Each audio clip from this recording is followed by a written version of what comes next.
भाई आज के बिग बॉस के रिव्यू की अगर बात की जाए तो तीन मेजर पॉइंट्स मुझे दिखे। एक मतलब राहुल महाजन का एविक्शन, दूसरा मतलब रुबीना दिलैक का गेम प्लान, और तीसरा मतलब वहां पे नॉमिनेशन में क्या सिर्फ चार ही लोग वहां पे थे जिनको सजा मिलनी चाहिए थी, या फिर और भी कौन थे जिन्होंने नॉमिनेशन के ऊपर चर्चाएं की थी। चलिए इस वीडियो में डिटेल में बात करते हैं। मैं हूं मंदार और आप देख रहे हैं एक्ट ट्रेडर्स। भाई जिस तरीके से घर के अंदर कंटेस्टेंट गेम खेल रहे हैं और जिस तरीके से कंटेस्टेंट पलट रहे हैं, भाई इससे ज्यादा वहां पे कोई गेम खेल रहा है तो वो बिग बॉस खेल रहे हैं इनके साथ और हमारे साथ। जी हाँ, इस चीज पर मैं बात करूंगा, लेकिन सबसे शुरुआत से जाते हैं। भाई शुरुआत में वही वीकेंड का वार का अभी भी शूट बाकी था और वो लोग घर के अंदर आ रहे थे, मेहमान घर के अंदर आ रहे थे। अब पहले जो मेहमान आए इन्होंने इनकी जनरल नॉलेज की टेस्ट ली। अब ये यूपीएससी एमपीएससी के लिए इनकी तैयारी पूरी हो चुकी है और अब अगले हफ्ते में इनकी वहां पर एग्जाम हो जाएगी। जी हाँ, ये क्या था पता नहीं। अब मैं आपको बताना चाहूंगा कि वहां पे कुछ लोग अंदर आए और कुछ फन हुआ, और जिसमें आरशी को एक मर्द वहां पे पसंद आया और आरशी शो होने के बाद, शो खत्म होने के बाद इनको कॉल करेगी और इनसे मिलेगी। किस लिए मिलेगी पता नहीं। जी हाँ, आरशी खान। जी हाँ, और बात की जाए तो भाई फिर अवार्ड का वो एंटरटेनिंग था, किसको क्या अवार्ड मिलता है इस पर भी मैं ज़्यादा बात नहीं करूंगा। इसके साथ वहाँ पे हलकट जवानी पे आरशी खान का डांस था और उस डांस में वो अपना घाघरा उठा के डांस कर रही थी, वाहियात था। जी हाँ, तो ये सारी चीज़ें वहाँ पर हुई और इसके बाद वहाँ पे हुआ पहला एविक्शन, यानी कि पहला एविक्शन यानी एक ही एविक्शन हुआ है वहाँ पे राहुल महाजन का। भाई वोट्स के हिसाब से हर जगह वहाँ पे सोनाली फोगाट सबसे नीचे थी, लेकिन फिर भी चुपचाप, जी हाँ, अपनी मुंह वहां पे, अपना जो मुंह है वो बंद रखकर बिग बॉस ने वहां पे बहुत ही आसानी से, बहुत ही इजीली वहां पे राहुल महाजन का एविक्शन किया। वोट्स के बेसिस पे था या किसी और बेसिस पे था, कुछ भी नहीं बताया गया। सीधे वहां पे एक बाहरी सदस्य को बुलाया, मिरर पे नाम लिखने को कहा और मिरर के उस नाम को एक किस देते हुए वहां पे राहुल महाजन को घर से बेघर कर दिया गया। जी हाँ, किस वजह से किया कुछ भी पता नहीं, लेकिन सबसे कम वोट्स वहां पे सोनाली फोगाट पे थे और सोनाली फोगाट का कुछ कॉन्ट्रैक्ट होगा या फिर कुछ ना कुछ तो होगा, टीआरपी के लिए कुछ वो करेगी और इसकी वजह से इनका एविक्शन नहीं किया है और राहुल महाजन जो कंटेंट नहीं दे रहे थे उनको घर से बेघर कर दिया। भाई ये थोड़ा सा अनफेयर था अगर राहुल महाजन की बात की जाए तो, लेकिन अगर शो के हिसाब से देखा जाए तो ये सही था क्योंकि शो को कंटेंट भी चाहिए। अब पिछले हफ्ते में सोनाली फोगाट ने तो कुछ भी नहीं किया है, लेकिन अब वो एंड में कुछ ना कुछ वहां पे रुबीना दिलैक के साथ झगड़ा करके शायद गेम में बनी ही रहनी चाहती थी और उन्होंने वो स्टार्ट भी किया है और भी दिक्कत होगी रुबीना दिलैक को। जी हाँ, अब आते हैं सीधे रुबीना दिलैक पर, जहां पर अभिनव शुक्ला और रुबीना दिलैक के बीच में इसके तुरंत बाद वहां पे चर्चाएं हो रही है। अभिनव शुक्ला हर एक चीज जानते हैं, परखते हैं और इनका आईक्यू भी बहुत ही तेज है। इस वजह से ये रुबीना दिलैक को बहुत ही अच्छे शब्दों में ये बता रहे थे। अब बहुत सारे लोग इनके खिलाफ रिव्यू भी करेंगे, यानी कि रुबीना दिलैक के खिलाफ कि यार ये वहां पे सुनने के लायक भी नहीं या फिर सुन भी नहीं रही है। मैं आपको बताना चाहूंगा कि रुबीना दिलैक वहां पे क्यों सुन नहीं रही थी। रुबीना दिलैक को उनकी गलतियां वहां पे समझ चुकी थी। जी हां, रुबीना दिलैक समझ चुकी थी कि अपने हाथ से बहुत बड़ी गलती हुई है किसी एक को वहां पे टारगेट करते हुए, और राखी को जिस तरीके से टारगेट किया, हालांकि रुबीना ने उनको ह्यूमिलेट नहीं किया था, लेकिन रुबीना ने उनके साथ वहां पे स्टैंड भी नहीं लिया था, लेकिन जिस तरीके से वो मजा ले रहे थे उसमें रुबीना दिलैक शामिल थी और इसी चीज का वहां पे दर्द हो रहा था रुबीना दिलैक को। और रुबीना दिलैक को ये लग रहा था कि भाई पता है मुझे कि ये सारी चीज़ें वहाँ पे घर के अंदर हो रही है और इन सारी चीज़ों से अब मुझे हर्ट हो रहा है। और जो भी वीकेंड का वार वहाँ पे हुआ उसके बाद उनको रियलाइज़ हुआ और सच में उनको खुद के ऊपर शर्म आ रही थी और इस चीज़ से वो अंदर ही अंदर रो रही थी। और इसी बीच जब अभिनव शुक्ला इनको समझाने आते हैं, बहुत सारी चीज़ें वो बोलते हैं, मैंने लिख के लिया है वहाँ पे, तो भाई यहाँ पे रुबीना दिलैक को ऐसा लगता है कि यार अभी बस हो गया, यानी कि मुझे अब और समझाने की ज़रूरत नहीं है, मैं समझ चुकी हूँ और मुझे पता चल चुकी है मेरी गलती, और इसके बाद जो है मैं अब वहाँ पे ज़्यादा कुछ इस तरीके की हरकतें नहीं करूँगी और मैं अगर हो सके तो भाई ऐसी चीज़ों के खिलाफ वहाँ पे स्टैंड लूँगी। इस तरीके की चीज़ें इनके मन में थी, लेकिन फिर भी अभिनव शुक्ला ये उसके बाद भी अगर फिर कुछ हो जाए, इनको किसी ने प्रवोक किया या फिर कुछ भी हुआ तो भाई ये फंसे ना, इसलिए अभिनव शुक्ला इनको कुछ चीज़ें वहाँ पे बता रहे थे। लेकिन भाई चलो, दोनों वहाँ पे हस्बैंड वाइफ है, दोनों की एक दूसरे के लिए वहाँ पे अंडरस्टैंडिंग है, लेकिन रुबीना बहुत ज़्यादा हर्ट थी और अभिनव का भी वहाँ पे कोई कुछ भी गलत नहीं था। तो भाई यहाँ पर कोई भी हम गलत नहीं मानते, लेकिन रुबीना दिलैक ने वहाँ पे अपनी गलती एक्सेप्ट की है और इनको अपनी गलती समझ चुकी है। लेकिन दूसरी तरफ अगर देखी जाए, जी हाँ, दूसरी तरफ देखा जाए तो जास्मिन भसीन अभी भी यही कह रही है कि राखी सावंत ने भी मेरे मुंह के ऊपर, मेरे चेहरे के ऊपर या फिर बहुत सारी ऐसी नीचे जाके हरकतें की है। जी हाँ, अब मैं आपको बताना चाहूंगा कि जास्मिन भसीन अभी भी एक्सेप्ट नहीं कर रही है कि उनको जो डांटा गया वो वहां पे उनकी गलती थी। यहाँ पे जास्मिन भसीन एक्सेप्ट करना चाहिए। जी हाँ, उनकी सॉरी भी वहां पे जेन्युइन नहीं थी, क्योंकि यहाँ पे रुबीना दिलैक रो रही है। जास्मिन भसीन हर बार वीकेंड के बारे में रोती है और वो इसलिए रोती है क्योंकि सलमान खान इनको सपोर्ट करे। जी हाँ, इस वजह से वो रोती है। उनको उनकी गलती का एहसास होने के बाद उनके आंख से आंसू होनी आने चाहिए। जी हाँ, तो यहाँ पे रुबीना जो जास्मिन भसीन है, इनका कहना यही था कि वहां पे राखी सावंत को क्यों नहीं डांटा गया। जी हाँ, राखी सावंत और जास्मिन भसीन दो अलग अलग पर्सनालिटीज है, मैं आपको बताना चाहूंगा।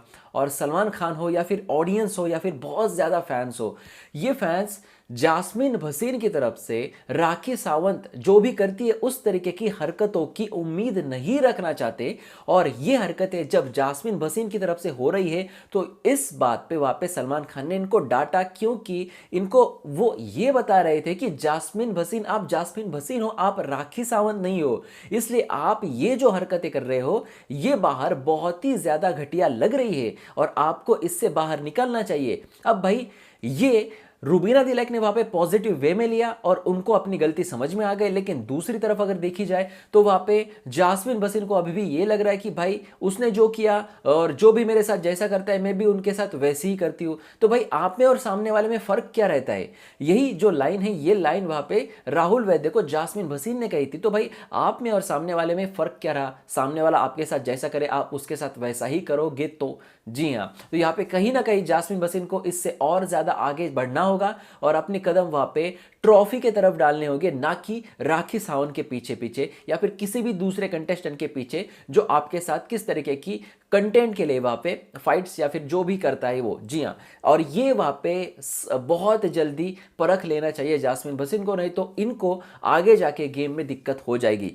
अब भाई मैं आता हूं आर्शी खान पे, और आर्शी खान के खिलाफ मेरा इतना गुस्सा क्यों बढ़ रहा है? क्योंकि कितनी हवा में उड़ रही है, इसको ऐसा लग रहा है कि भाई मैं अब सही हूं, बाकी जो है वो सब गलत है। यानी कि रुबीना दिलैक को बैश मिली तो भाई रुबीना के खिलाफ वो इस तरीके से अपनी हरकतें कर रही है, इतनी घटिया हरकतें कर रही है आर्शी खान।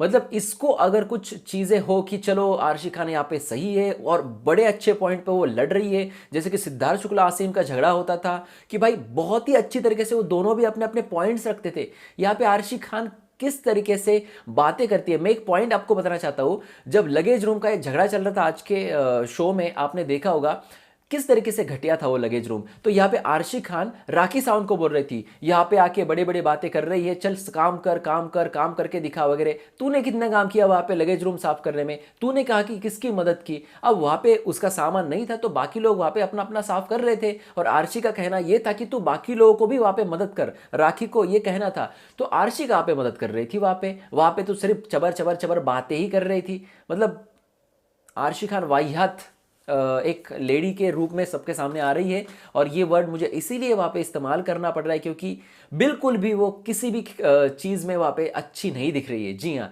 और आप भी अगर मेरे साथ सहमत है तो लाइक दे और वीडियो को शेयर करें। तो यहाँ पे मैं आपको बताना चाहूंगा कि सोनाली फोगाट आप अब इस बार इजाज खान के साथ स्टैंड लेते हुए दिखी और इन दोनों का स्टैंड मुझे सही लगा, क्योंकि जिस तरीके से ऊपर के कैमरे से लगेज रूम की जो हालत थी वो देखकर मुझे ऐसा लगा कि यार मैं इस तरीके के कमरे में अपना पैर भी नहीं रख सकता। हर कोई, किसी ने अपना जो सामान है आधा आधा बाहर निकाल के यहाँ वहाँ अपने पेटी के ऊपर वहाँ पे रख दिया है, अपने बकेट के ऊपर वहाँ पे रख दिया है। और किस तरीके से वो लग रहा था लगेज रूम, जिस तरीके से निकी तंबोली ने वहाँ पे गुस्से में आके राखी सावंत को ही वहाँ पे टारगेट करके उनको बोला कि आपका सामान जो बेडरूम है वो वहाँ पे लगेज रूम में जाके रखे। कहाँ पर रखना था मुझे ये बताइए निकी तंबोली, कहाँ पर राहुल महाजन का सामान चला गया? लेकिन वो ठीक है, चलो एक या दो वहाँ पे जो है हम कहें सेक्शन वहां पे खाली हुए होंगे, लेकिन किस तरीके से आपने वो लगेज रूम रखा है निकी तंबोली, आपको जाके पहले वो लगेज रूम साफ करना होगा। आपने भी वहां पे गंदगी की है, बहुत सारे लोग वहां पे गंदगी कर रहे हैं और यही बात सोनाली फोगाट ने उठाई, यही बात इजाज खान ने उठाई कि भाई पहले इसको वहां पे साफ करे, फिर हर किसी को वहां पे एक सेक्शन दे, एक लाइन के सेक्शन दे कि भाई यहाँ पे इसका होगा, वहां पे उसका होगा, क्योंकि 12 लोग यानी कि बहुत ही ज्यादा लोग घर के अंदर है और हर किसी को इतने छोटे सेक्शन में जगह नहीं मिल सकती। लेकिन इस तरीके से अब हम इतना मेसी या फिर इतना डर्टी वहां पे लगेज रूम नहीं रख सकते। और इसकी वहां पे हमने देखा कि भाई ये सेलिब्रिटी है और ये इस तरीके से अपना खुद का घर भी रखते होंगे, मुझे ऐसा लगता है अभी ये लगेज रूम को देख के, क्योंकि भाई इस तरीके से हम तो हमारे घर में नहीं रखते भाई, इस तरीके से इतना खराब, इतनी गंदगी। चलिए आते हैं मेन पॉइंट पे, यानी कि जो नॉमिनेशन में इन चारों को डाला गया, रुबीना दिलैक हो या फिर जास्मीन भसीन हो, अली गोनी, अभिनव शुक्ला, चार यानी कि 2 जोड़ियों को वहां पे नॉमिनेशन में डाला गया। और वहां पे रीजन क्या था, नॉमिनेशन के ऊपर चर्चा। अब चर्चा कब हुई, 2 दिन पहले। तब क्या हुआ था, तब बिग बॉस के बचपन का दोस्त आया था और बिग बॉस गए थे गोटियां खेलने। जी हाँ, तब बिग बॉस ने अनाउंसमेंट क्यों नहीं की कि ये चारों जो है इन्होंने वहां पे नॉमिनेशन के ऊपर चर्चा की है जो अभी अभी हुई है और इस वजह से बिग बॉस इनको अगले हफ्ते के लिए नॉमिनेट करते, क्यों नहीं किया तब। अब तक तो बिग बॉस भाई जब भी रूल ब्रेक होता है तब वहां पे सजा देते हैं, तो यहां पे 2 दिन का वक्त या 2 दिन का समय किस वजह से लिया? क्या कुछ प्लानिंग प्लॉटिंग कर रहे थे या फिर बचपन के दोस्त के साथ गोटियां खेलने गए थे? क्या कर क्या रहे थे वहां पे बिग बॉस 2 दिन तक?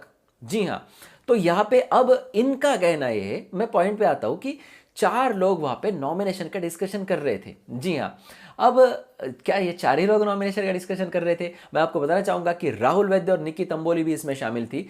राहुल वैद्य और निक्की तंबोली ने यह कहा था कि बाहर के अभी जो चैलेंजर्स आए हैं, बाद में जो चैलेंजर्स आए हैं, इनके खिलाफ हम खेलेंगे और हमारा ग्रुप बनेगा और अगर कुछ बाहर जाएंगे तो भाई इनमें से को एक वहां पे हम बाहर निकालेंगे और जो ट्रॉफी के हकदार है ये हम लोग हैं जो पहले से घर के अंदर है। इसमें राहुल वैद्य शामिल थे, इसमें निक्की तंबोली शामिल थी। लेकिन अगर बिग बॉस ने निक्की तंबोली और राहुल वैद्य को नॉमिनेशन में डाला होता तो सिंपल सी बात है ना यार, निक्की तंबोली घर से बेघर हो जाती। और अगर सिर्फ राहुल वैद्य को डाला होता तो फिर निक्की तंबोली को क्यों नहीं इस तरीके से वहां पे लोग जो है लोग इन पर गुस्सा होते। अब 2 दिन पुराना मैटर है तो बहुत सारे लोगों को पता ही नहीं चल रहा भाई किस चीज पर इनको नॉमिनेशन की, किस तरीके की चर्चा हुई थी और उसके बाद इनको नॉमिनेशन में डाला गया। जी हाँ, इन्होंने जो ग्रुप बनाया और बोला कि सामने वाले ग्रुप को हम बाहर निकालेंगे एक एक करके, तो ये हुई नॉमिनेशन की चर्चा बिग बॉस के रूल्स के तहत। हालांकि इस तरीके के ग्रुप बिग बॉस में बहुत पहले से बनते हैं और ग्रुप बनते इसी वजह से बिग बॉस का शो चलता है, क्योंकि इससे इनको टीआरपी मिलता है और सबके सामने वहां पे सलमान खान ने भी बताया कि ये 2 ग्रुप है, पुराने घर वाले और नए घर वाले। तो यहां पे दिक्कत क्या थी, हर सीजन में होता है मास्टरमाइंड विकास गुप्ता, जिनको ये मास्टरमाइंड वाला टैग दिया है, इन्होंने भी बहुत बार इस तरीके की प्लानिंग प्लॉटिंग की है।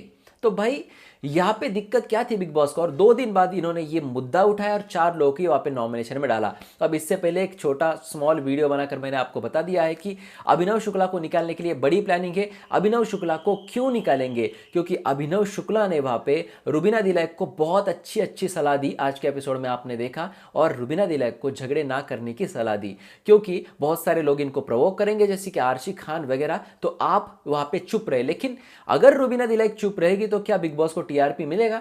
रुबीना का झगड़ा होगा, रुबीना दिक्कत में आएगी, रुबीना रोएगी, तो बहुत सारे फैंस बिग बॉस का शो देखेंगे और इससे इनको टीआरपी मिलेगा। तो अगर अभिनव शुक्ला इनको अच्छे वे में, अच्छे ट्रैक पर लेके जा रहे हैं तो ये बिग बॉस को बिल्कुल भी वहां पे जो है हजम नहीं होता और बिग बॉस ने इन चारों को नॉमिनेशन में डाल दिया है। इन चारों की बात की जाए तो अभिनव शुक्ला हर बार नीचे रहते हैं और अभिनव शुक्ला इस बार भी नीचे रहेंगे और इसकी दिक्कत का सामना करना पड़ेगा अभिनव शुक्ला को ही, क्योंकि अगर हो भी जाता है भाई अभिनव शुक्ला को बहुत सारे वोटिंग भी हो जाती है और जास्मिन सबसे नीचे आएगी या फिर अली सबसे नीचे आएगा, तो अभिनव शुक्ला का ही वहां पे एविक्शन होगा।